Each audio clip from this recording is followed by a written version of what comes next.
Mon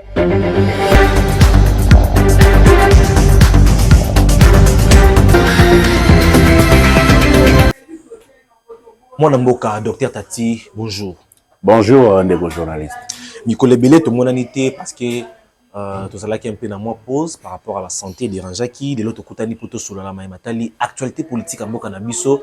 Avant tout, toko banana na motuna, ils allaient toujours y accueillir ba boni santé politique et la République démocratique du Congo. Merci, ndeko journaliste, pour la motuna na yo, ya liboso, toko misi kolon zambe ou à permettre que tout le monde analyse ou lelo. Après que banzo te tungi samaki men zamba pesi makasi to telema to ya kobeta lisolo ya mboka na biso République démocratique du Congo pe bongo parti na biso UDPS Tshisekedi ya mboko répondre na motuna na yo to pesi mbote liboso na chef de l'État Félix Antoine Tshisekedi Tshilombo Fachi Beton le manation du très haut l'homme de la relève de la République démocratique du Congo na simanae to moni bongo le meilleur et le vaillant secrétaire général l'honorable Augustin Kabuya Tshilomba Azomema parti efficacement et efficience oyo ezali kolakisa ete parti ezokende bongo na nzela ya malamu. Sinon santé ya République démocratique du Congo ezali malamu ezoko évoluer en tout cas sur le bon chemin pour que devenir et avenir ya Congo ezala meilleur que lelo. Voilà, toko fongola émission na biso beaucoup plus na partie est automoni de l'olengeni ni chef de l'État à travers ministre des Affaires étrangères madame Thérèse Ozali kosala musala vraiment la ba norme pour na ko bimisa République démocratique du Congo na crise ozali ko s'est passé na est. Alors commentaire na liboso ozali ni par rapport ya ba accord signé entre Rwanda na RDC et tous les cas un jour déjà passé. Il y a Essengozali que c'est une victoire. C'est une victoire pour la République démocratique du Congo parce que Toloba qui très bien que agresseur na biso ezali Rwanda mais batu babande kondima biso te mais lelo nous voyons encore une fois de plus Rwanda andimi ko signer ba accord na République démocratique du Congo pour na kotalisa ete diplomatie agissante ya chef de l'État ezali komema biso na nzela ya malamu oyo Rwanda lelo a commis obligé de capituler parce que liboso bandé kondimate après tout évoluer jusqu'à ce que le monde entier ait pression un peu naé pour na kolakisa que maboko naé ozali ko tchana kati ya Congo ezali ko créer plus de désastres que de bien pour le bonheur de la population mondiale. Donc lelo yo madame Thérèse Kaikom Wagner azali une dame de fer, une dame à féliciter parce que politique oyo a tché na niveau ya diplomatie, na niveau ya ba négociation pour obtenir un accord israélien politique très efficace et botimbouma et tout ça sûr que l'avenir moko proche Congo qu'on soit paix et puis paix moko durable. Par rapport il y a tweets où il y a monsieur Olivier Azali bongo ministre des Affaires étrangères il y a Rwanda Azali ko regretter parce que bah c'est salué na mabo côté na ministre des Affaires étrangères il y a RDC madame Thérèse point de vue nous aligner par rapport il y a Actuana il y a Koboya couper ça de koloko ye si je peux dire homologue lokola ye mbote na liboko na événement et surtout qu'il y avait eu aussi des photographes symbole wana point de vue nous aligner ya komona iloko ne sele mabongo mais en fait bakenda ikuna pona ko signer ba accord bakenda pona pesa na mbote de est-ce que comme mama qui na protocole qu'il faut pesa na mbote non izaki négociation o izalaki il fallait ba signer d'abord ba préalable il y a ba accord wana pona koyeba comment évoluer. Madame Wagner, c'est une dame qui reste sur le droit chemin ou bien qui reste sur ses bottes pour n'envoyer banini ya lingi. O ya lingi, ezali ke Congo ezwa kimia. O ya lingi, ezali ke Congo makilesi la kotanga, etika kotanga. Ata o ya lingi ezali ko pesa na mbote te. Donc moi je pense que mana zo encourager attitude nae ezali kotika la déterminer ya ko atteindre ba objectif oyo chef de l'État a signé qui est en la nommant comme ministre des Affaires étrangères. Selon voilà. Plusieurs sources, plusieurs Congolais, bazali koloba ke vomiye azata première ministre que madame Judith Tuluka. Bon, waneza pouvoir discrétionnaire ya chef de l'État, mais je pense que motuna mutazo sala musala ou esengeli na rang naye to na secteur naye. Premier ministre azali pe kosala musala oyo yé moutazo pe sa ba orientation wana na madame Kaikwam Thérèse Wagner pour que ame ma politique na lolenge wana. OK? Premier ministre a matérialisé vision chef de l'État, mais premier ministre a chef du gouvernement, yéné moutazo instruire na ba membre ya gouvernement oyo yazali ko diriger pour ba nini ba kozwa. Donc je pense que mutu na niveau na ye azali na rôle ou azo jouer et voilà, je pense que le chef de l'État n'avait pas fait un mauvais choix ya ko tchabada mwana bisika obazali. D'après vous, Ninge RDC, République démocratique du Congo, est signé un accord de paix dans la partie Est. Sort il y a M23, AFC et Kozalanine. Ma chef de l'État, Félix Antoine Tshisekedi Tshilombo, alobaki que ça coquille vide. Alobaki très bien, ce sont des patins. Mais on a senti une différence lors il y a diffusion.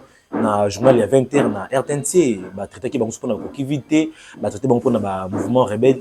Cette fois-ci, même la RTNC a changé de langage.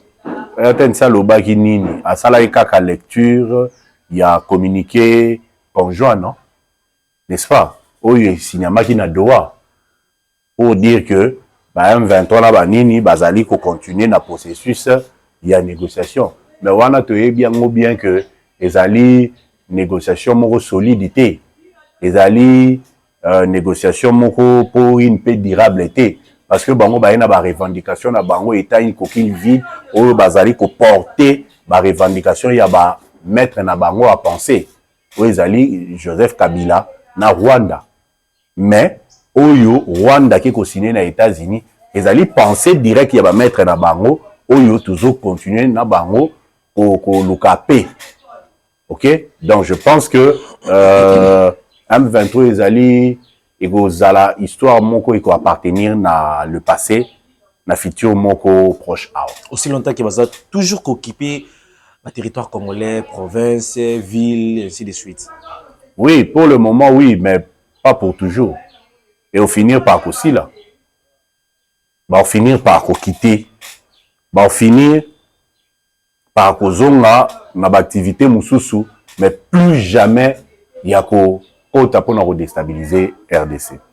Voilà, parlons de Joseph Kabila, ancien président de la République démocratique du Congo.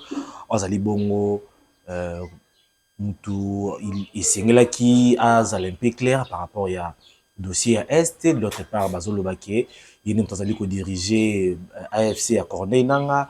D'autre part, il y a Zali Kolobake, Makambouana, Ezali Makambouya, Congolais. Yokaki Nandila, il y a un communicateur naïe, Kolobaki a causé dans la partie Est, mais sauf que on n'a pas vu une image, une vidéo où ils allaient coller avec la partie Est, mais tout le monde est par surprise dans Swaziland, au moment de la cérémonie. D'ailleurs, il a été cité comme président de la République démocratique du Congo. Erbo Yokaki Makambouana, Bouzaki Nini. Ce qui est vrai est que Joseph Kabila a été bel et bien la partie orientale de la République démocratique du Congo. À Kotaki, Nanzela et Kigali. Mais comme ils allaient qui réunion moro stratégique va s'organiser qui a assez que image est arrêtée. Mais tu as dit que américain bazala ba satellite. Tu as dit que au travers ba satellite na bango bazwa ki moyen ya koyeba ndenge nini ezala ki entraîner topé ba réunion sous ba organiser ki wana. C'est ce qui est très important. Mais la minute où comme on a na Namibie on a organiser pour participer plutôt na ba obsèque oyo ezosalema na niveau ya Swaziland on a osala obsèque ezali osalema niveau ya Swaziland de manière à ce que baya koloba même que azali président ya République démocratique du Congo. Je pense que ezola qui ça vraiment clairement volonté naie ya koluka ko cha Congo na difficulté on a koluka ko déstabiliser Congo. C'est ce que nous déplorons.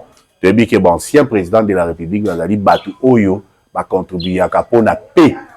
Il y a Moka na bango, mais Tozali Komona, Ezali Batu Oyo, Bazali ko contribuer pour la déstabilisation en Moka, Ezali étonnant, puis Ezali grave. Nous pensons que il a encore le temps de se rebiffer, de revenir à la raison pour nous chama beaucoup de manière à ce que Congo ait un paix durable et non fataliste. Denga Salaki Ango na démantèlement à M23 en 2013.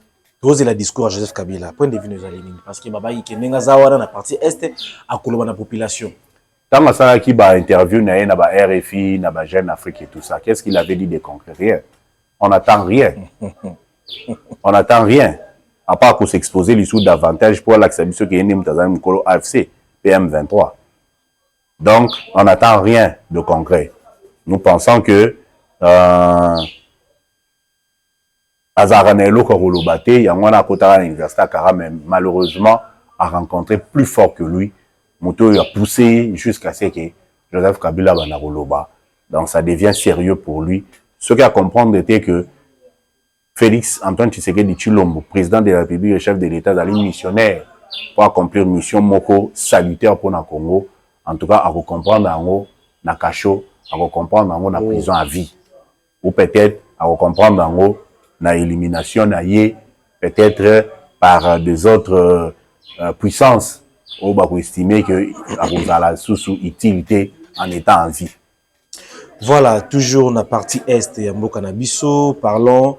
Il y a tweet, il y a chef d'état-major, il y a Ouganda, moi il y a Museveni, Oyo Azali, sans oublier d'abord, premièrement, il avait menacé partie orientale Nabiso, que à quoi envahir Kisangani, à quoi Kotakuna, à quoi Zoyango, et comme appelé Nengue, donc je peux dire braquage sur le territoire Nabiso, net aux hommes M23 Basali, et tweet n'est qui menacé jusqu'à ce que Bayeko bloqué tweet, ni Twitter, na compte Twitter naïe, vous allez bon au compte X de nos jours, mais aussi il a changé de langage pour dire que vaut mieux Félix Tshisekedi, que Joseph Kabila, pour lui, il soutient Tshisekedi, que soit Kabila Lingazong en a pouvoir, à ne permettre jamais Kabila Zong en a pouvoir. Décalage, il y a, ou soit contradiction, il y a Malobanaye. Est-ce qu'on peut dire que les années locaux, Moko Azali, Kobang, soit la sanction, ou bien à Monique et Félix Tshisekedi a travaillé en faveur, il y a un pays frontalier, Nyon, sur les alliés bon entourés dans la RDC. En fait, ces messieurs-là, c'est un bipolaire. Bah, bipolaire, ils allaient bateau, bah, on a deux comportements. Des fois. Ah. Dans la minute, à cause gentil, la minute, à cause basculer, à cause agressive. La minute, à cause agressive, à cause basculer, à cause mélancolique. Donc, c'est un monsieur qui est bipolaire. C'est un monsieur qui n'est pas stable dans son esprit et dans son être. Le lot, il a compris que le jeu qu'il veut faire avec Félix Antoine Tshisekedi, ça ne va pas passer. J'ai une menace, j'ai intimidation. Non, on a vécu ça. Avec Mobutu, nous avons expérimenté toutes sortes de menaces. Donc, ce n'est pas lui, un petit monsieur de rien, qui peut menacer la République démocratique du Congo. A comme il faut changer le langage, il faut changer le narratif. Et pour lui, c'est mieux. Parce que si on va continuer à voir Bandaï Kokendewana, sûrement, mettre un abango à penser aux États-Unis et autres, l'Axabango que ce n'est pas la voie à suivre pour travailler ensemble avec la République démocratique du Congo. Ministre Nabiso Thérèse Kouaïkouam, moi je pense à l'Obiango na tweet naé, que nous sommes des voisins et nous sommes des voisins à vie. Il faut plus exploiter ce qui nous lie que ce qui nous divise. Et là où lié biso, les alliés biso tous nous sommes des Africains. Alors quand on est des Africains, il faut éviter qu'on déstabilise le pays à Baninga. Parce qu'un jour, Binopé va déstabiliser Binosopé Bossali à Mondémoa. Alors je pense que même dossier M23 de territoire Loba, le quoi si va goûter pouvoir, le lot, dans RDC. Tant que Barolongo na RDC, Barozonga na Rwanda. C'est là où ils vont aller renverser Paul Kagame. Parce que si va comme na gouille à pouvoir. Guerre et Gozong ici que vous taquez. Donc, il a compris ça. Et il commence à s'amender pour sanctionner déjà pour planer le coronavirus. Et je pense que comme ça, là, on peut quand même évoluer dans le comme il essayer qu'on réfléchir rationnellement. Alors, qu'est-ce qu'on peut dire? Parce que dès le départ, Félix Tshisekedi n'a jamais cité l'Ouganda. Dans Marmotali agression rwandaise, Marmotali menace, ainsi de suite. Atikala jamais considéré l'Ouganda contre Mir. Ils allaient quand on Rwanda. Paul Kagame, Rwanda, Paul Kagame. Jusqu'à nos jours. Maintenant, qu'est-ce qui fait que parti Ougandais base en même temps qu'on menace Bissau, le ça le soutenir Bissau. Qu'est-ce qui est vraiment caché là derrière? Méthode le chef de l'État utilisée pour nous citer Rwanda, les alliés méthode de Moko Oyo, tous les pays Moko comme exemple. On a été agressé de partout. Zambia a agressé Bissau, Ougandais a agressé Bissau. Angolais, agressé biso. Tous en 9 pays frontaliers. Presque tous nous ont agressés. Presque tous. Mais il fallait qu'un pays, surtout Oyo, à maintenir penser naïe, il y a qu'à exploiter le Congo. Parce que les autres, agressé biso, c'est peut-être par relation des vides, des autres d'hommes, peut-être soda. Merci mon Mboka par rapport à ma question. Nous allons répondre tout côté rapidement. On a parti, je peux dire, la Kinshasa, toujours en la capitale. Pour te mettre à bon, ma soleil ali Mboka Nabiso, toujours na sortie médiatique. Il y a Jean-Marc Abound, Azaki Bongo Moko Nabino. À ça qui est sortie médiatique nae, ça qui peut moment, il y a anniversaire, il y a parti politique nae, vous allez bongo, c'est les bongo 3 ans. Mais combien parti politique en ligne? Alliance pour les changements. Ah, ok. Vous avez un voisin, vous habitez. Tu n'as pas de combo na comprendre que voilà. Na comprendre que il y a Jean-Marc Abound, mais comme parti politique nae, peut-être vous avez bagarre bateau ba ebi combo na. Il a dit pour la première fois dans la sortie médiatique naïe, on va juste tirer des questions essentielles. Premièrement, il est contre ou soit à mettre en garde gouvernement, il y a Félix Tshisekedi ba céder ba minéralité, ba céder ba matière première té na ba américain sous prétexte de créer ordre soit paix na partie est. Quoi politique ni Jean-Marc Abound dans lango pour mettre en garde bateau. Jean-Marc Abound était grand lorsqu'il était à l'IDPS parce que base Ezaki a l'IDPS, Ezaki a été. Lorsqu'il est parti à Salivi. Quand même, c'est le fils idéologique de Tshisekedi les pères. Mais quand tu quittes l'IDPS, tu deviens rien. Ma fils idéologique est d'Agaye. Bachi Balabazar. Hein? Venabiso Yalemba Kanri Shinani. Ebelo Balongwa. Bazar. Kapi Kabanan. Bazar. Donc, à recouper ça. Azan a argumenté solide. Exacté, à part la diffamation, il y a même qui est en prison. À part l'imputation dommageable. On est de l'autre côté, un argument solide. Il est dit sur base de quoi? Parce que il y a bimi la grâce présidentielle. Il y a bimi la grâce présidentielle. Donc, merci. La moindre de choses. La moindre de choses. Donc, Félix Tshisekedi, chef de l'État, président de la République, a manifesté toujours bonne foi. Na bateau, entre guillemets, ou soi-disant des opposants à Nzala. On a aussi en liberté. Donc, c'est rien. Ils ont non-événement pour la mission. On peut encore tirer, propos naïe toujours, il a dit, à Osengana Félix Tshisekedi, na gouvernement Oyo, ezongisa ba exilé politique nyonso na kati ya RDC, ba prisonnier politique babima, il a même cité le nom de Joseph Kabila, il a traité comme exilé politique, na ba Moïse Katumbi, na ni Susukomole qui n'a pas de problème, il a même cité Franck Diom, voilà. Il a cité certains leaders politiques, ba ça la retourne à bango awa na Kinshasa na ordre.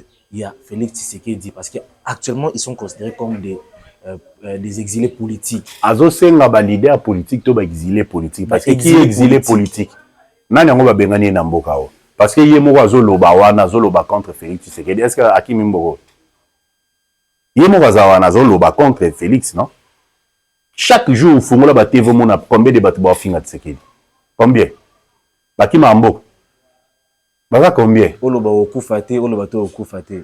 Na moment où Tshisekedi parle, tu ne meurs pas.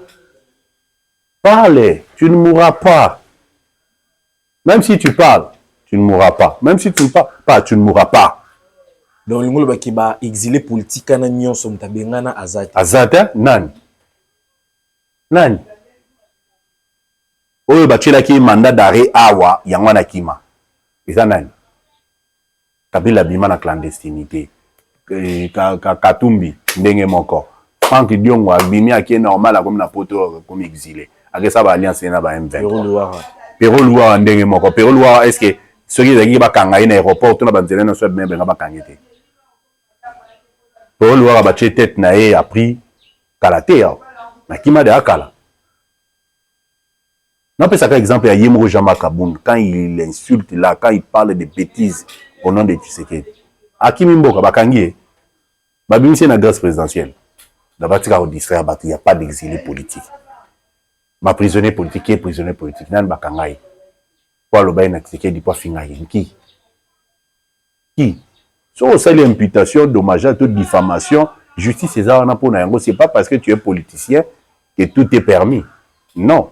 Mais par rapport à la mobilisation qui a été les jours de son anniversaire, l'anniversaire de son parti, on a senti qu'il y avait déjà un espoir dans Kanaï et que si vraiment vous accordez temps, IDPS ne sera rien des mois après demain. IDPS est traversé MPR. Le régime a MPR. Il traversé MPR. Il traversé AFDEL. Il traversé CPP. Et traversé FCC, PPRD. Hein? Car à tout moi, que l'on a moukéwana, aux obenga, aux sogi kombonini, de Yakuboma IDPS. Alliance pour les changements. Aïe, aïe, aïe, aïe, mon cher, mon cher. Ba distraire binoté. Hein? Mobilisation pour des Haïti, parce que, à Salimo, on est Libanda, bengi moi, bah, tapé, bah, 10 000 francs, moi, 40, moi, 250 personnes, bah,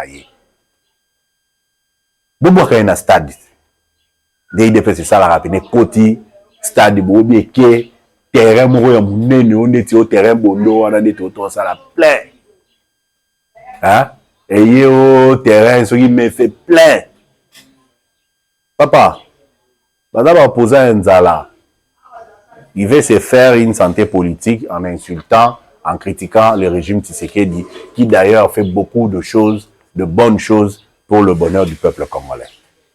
Voilà, quelles sont les nouvelles de la part de l'UDPS, je peux dire ces derniers temps, avec le secrétaire général Augustin Kabouya? UDPS, ils ont continué chemin à Yango. UDPS, avec le meilleur et le vaillant secrétaire général Augustin Kabouya Chilumba, ils ont continué travailler dans Yango, il y a accompagné chef de l'État pour la vision où ils allaient credo nabiso. Le peuple d'abord, ils allaient matérialiser. Vous allez mobiliser les jeunes, continuer à s'enrôler massivement dans l'armée pour que réformer l'armée nabiso et surtout que défendre l'intégrité territoriale nabiso. Le colon Yango, le parti reste sous le leadership.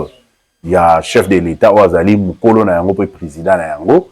Bongo na bâton appelé ça le seul et l'unique secrétaire général où ils allaient Augustin Kabouya Chilumba, l'honorable, pour que Atambousa Biso, il y a un récemment, tout ça qui n'a pas d'activité, Oyo et Sangisaki Biso, na exécutif, il y a parti, ça veut dire Biso, ba structure de base, cellule, section, fédération, autour, il y a mon candidat Biso pour réfléchir, pour te bandeni ni to améliorer façon de faire la Biso. Donc, en dehors de ça, ils avaient pire distraction, et là, au moment où il y a ma longue réalité, Biso de Tkali ferme, na ko accompagner mon Konzamboka sans distraction et voilà ndé ensemble tokolonga oyo ba onyo su bazali ba ennemi ya République démocratique du Congo na biso. Voilà, docteur Tati, dernière question pour toi si ça na émission ko la lelo, quel modèle politique vous semble le plus efficace aujourd'hui? Na ba leader o ba diriger Congo ou bien na ba oyo bazali le loyo comme que ce soit opposant ou bien opposant, majorité, bon, en tout cas, passé, actuel. Le modèle politique Oezali efficace, je pense, c'est le modèle ici de l'UDPS qui est aujourd'hui incarné par le chef de l'État, Félix Antoine Tshisekedi Tshilombo. Le père, le sphinx d'heureuse mémoire, nous avait enseigné le tshisekedisme. Et aujourd'hui, Félix Antoine Tshisekedi nous a enseigné, dérivé, il y a tshisekedisme, où ils allaient le fascisme. Le tshisekedisme, c'était en fait écrire des normes, mettre une politique pour le bonheur et le peuple congolais. Mais le fascisme, c'est la même chose, mais avec une note particulière. D'approcher toute personne qui semble avoir une idée pour le développement du Congo. Si c'est une bonne personne, on marche ensemble. Si c'est une mauvaise personne, c'est de mettre cette personne hors état de nuire. C'est-à-dire que le chef de l'État avait compris, pour déboulonner le système Kabila, il fallait intégrer le système et le déboulonner de l'intérieur. Le chef de l'État avait compris, pour mettre fin à la guerre de l'Est, il fallait approcher Kagame, lui faire des erreurs pour que le démanteler mythe de Kagame, qui était pratiquement le roi de l'Afrique centrale ou de l'Afrique subsaharienne. Ok?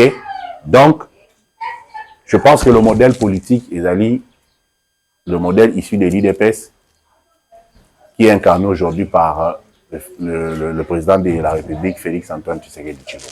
Merci, mon amour. Merci de vos journalistes.